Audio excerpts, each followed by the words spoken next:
साथ में रोहित कुमार आप न्यूज फोर नेशन पर। पटना के दानापुर में दही गोप की हत्या के मामले में अब जो है पुलिस असली कातिल तक पहुंचने की कोशिश कर रही है। घटना को अब 13 दिन हो चुके हैं और आज दही गोप का श्राद्ध भी है। इस घटना के बाद से कई तरह के सवाल कौंध रहे हैं। जाहिर तौर पर सवाल इस बात को लेकर के कि आखिर हत्यारा कौन है और हत्या उसने क्यों और किसके कहने पर की। इन तमाम चीजों की गुत्थी को सुलझाने में पुलिस लगी हुई है, लेकिन उस इलाके में लगातार कुछ नामों पर चर्चा है, कुछ नाम तैर रहे हैं, कुछ लोग जानते हैं कि क्या कुछ हुआ है। ऐसे में सेक्टर 2 और शूटर भी 2, ये पूरी कहानी और उसके पीछे का पूरा नेटवर्क क्या है आपको दिखाते हैं इस पूरी रिपोर्ट में। पटना से सटे दानापुर के पेठिया बाजार में बीते साल शनिवार 21 दिसंबर की देर शाम दही गोप पर उसके घर के पास ही जानलेवा हमला करते हुए उसे गोलियों से भून दिया गया था। अचानक हुई इस गोलीबारी से अफरा तफरी मच गई और इसका फायदा उठाकर शूटर भी फरार हो गया। इसी बीच उसने गोरख राय को भी इस भ्रम में गोलियां मार दी, जिससे वो डर गया कि कहीं उसे वो पकड़ न ले। जबकि बकौल चश्मदीद के ऐसी कोई बात नहीं थी।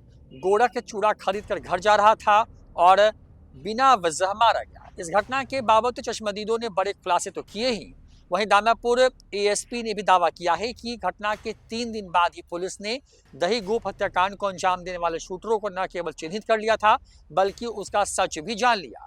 मामले का उद्भेदन भी कर लिया गया है, शूटरों को जल्द गिरफ्तार भी कर लिया जाएगा। वहीं दूसरी तरफ बेटे और खुद की सुरक्षा का हवाला देकर दही गोप की पत्नी भी खुलकर अब कुछ भी कहने से परहेज कर रही है। बस इतना ही कहती है, वो बहुत खतरनाक है। स्थानीय लोग भी खुलकर तो कुछ भी कहने से बच रहे हैं, पर इशारे ही इशारे में इस हत्या को सियासी आपराधिक गठजोड़ का नतीजा मान रहे हैं। अब सवाल उठता है कि आखिर क्यों, कौन सी बात दबाई जा रही है, कौन सी बात छुपाई जा रही है। आखिर कौन है वो जिसका खौफ इतना पसरा है कि सच मालूम है पर सबकी जुबान पर ताला लग गया है। हमले में रंजीत उर्फ दही गंभीर रूप से जख्मी हो गया था। इलाज के दौरान पटना के एक निजी अस्पताल में उसने दम तोड़ दिया, जिसके बाद आज उसका श्राद्ध क्रम और श्रद्धांजलि कार्यक्रम है। लेकिन पटना पुलिस के हाथ अब तक खाली हैं। महज डबल मर्डर के उद्भेदन के दावे हैं, पर शूटर गिरफ्त से बाहर है। इसी बीच दानापुर के पेठिया बाजार में मातमी सन्नाटे के बीच सीसीटीवी फुटेज और चश्मदीदों के बयान के बीच धीरे धीरे ही सही पर इस दोहरे हत्याकांड का सच चर्चाओं में उजागर होने लगा है। यानी कि माहौल की तुलसी बता रही है कि दही की हत्या में सियासी आपराधिक गठजोड़ का नतीजा है। बेहद करीने से छावनी परिषद के पूर्व उपाध्यक्ष और बीजेपी के सक्रिय कार्यकर्ता को निपटाने खातिर उनके ही बेहद करीबी लोगों ने लंबे समय के बाद बेऊर जेल से बेल पर निकले अपराधियों के जरिए साजिश रची। नतीजतन सिर्फ 2 शूटरों का इस्तेमाल किया गया। हत्याकांड को इकलौते दुस्साहसी शूटर ने अंजाम दिया। उसके साथ एक और उजले कपड़े में उसका दूसरा साथी बैकअप के लिए खड़ा रहा। यह सच न केवल चश्मदीदों ने बताया, बल्कि सीसीटीवी फुटेज में भी दिखाई पड़ता है। हत्याकांड के बाद इनको बैकअप देते हुए बाइक सवार कुछ बदमाशों ने सुरक्षित बगल के जिले में प्रवेश करा दिया। पुलिस भी इस सच से वाकिफ है और पटना जिले के आसपास के जिलों में खोजबीन कर रही है। रमेश उर्फ मक्खन उर्फ मखना अपराधियों का गिरोह चलाता था। उसे गिरोह में दानापुर और आसपास इलाके के 2 दर्जन से अधिक गुर्गे व शार्प शूटर थे। रकम लेकर जमीन का कब्जा करने से लेकर के किसी की हत्या करना इस गिरोह की फितरत थी। 21 अक्टूबर 2017 को दिन शनिवार के ही दिन दीघा थाना क्षेत्र के रामनीचक स्थित उसके ससुराल में पटना के टॉप 10 अपराधियों की लिस्ट में शामिल कुख्यात छोटका मखना की गोलियों से भूनकर हत्या कर दी गई थी। मारे गए मखना का पेठिया बाजार समेत पूरे दानापुर के व्यापारियों के अंदर उसके नाम का खौफ था।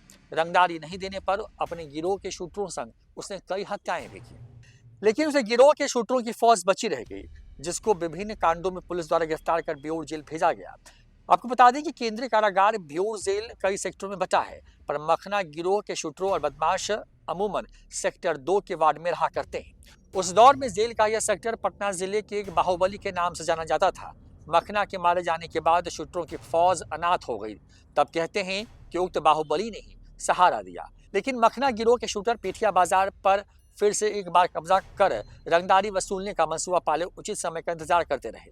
जेल से बेल पर बाहर निकले और कोशिश की तो बकौल बाजार के सूत्रों के रंजीत उर्फ दही गोप बाधा बन गए। जानकार कहते हैं कि 2025 के विधानसभा चुनाव को देखते हुए दही गोप की सक्रियता भी बहुत बढ़ गई थी। विदित हो कि दानापुर विधानसभा क्षेत्र भाजपा कोटे की सीट है। इस हत्या को सियासी आपराधिक गठजोड़ का नतीजा भी माना जाता है।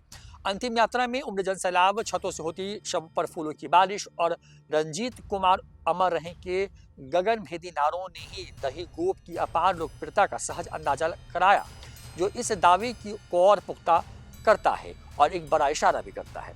दरअसल कहते हैं कि सियासत में ना कोई दोस्त होता है ना रकीब होता है, सिर्फ अपनी जीत सुनिश्चित करने की खातिर हर कुर्बानी देने और लेने वाले ही हमेशा कामयाब होता है। शायद इसी फलसफे के तहत एक तीर से कई निशाने साध लिए गए। बेहद करीने से सियासी फायदे और भविष्य में सियासी रुकावट की आशंका को जड़ से मिटाने खातिर क्या छावनी परिषद के पूर्व उपाध्यक्ष रंजीत कुमार को स्थानीय अपराधियों के हाथों मौत की नींद सुला दिया गया। इस्तेमाल किए गए स्थानीय बेहद प्रोफेशनल और दुर्दांत शूटर जो पहले से परिचित थे और बेउर जेल उनका लंबे वक्त तक ठिकाना था और वो मन में दही गोप से खुन्नस पाले बैठे थे, तभी तो शूटरों ने अपने चेहरे छिपा रखे थे। तो ये पूरी कहानी है दही गोप के मर्डर को लेकर के। 13 दिन के बाद भी इस पूरे मामले पर अब तक कोई भी खुलासा नहीं हुआ है।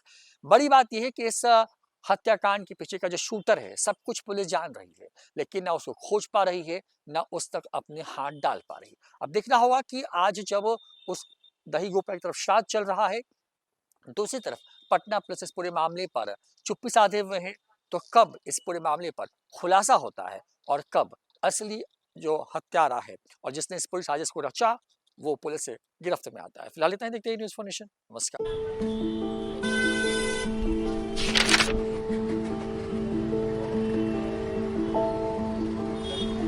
का रे, नया साल मंगलमय और सुखमय हो।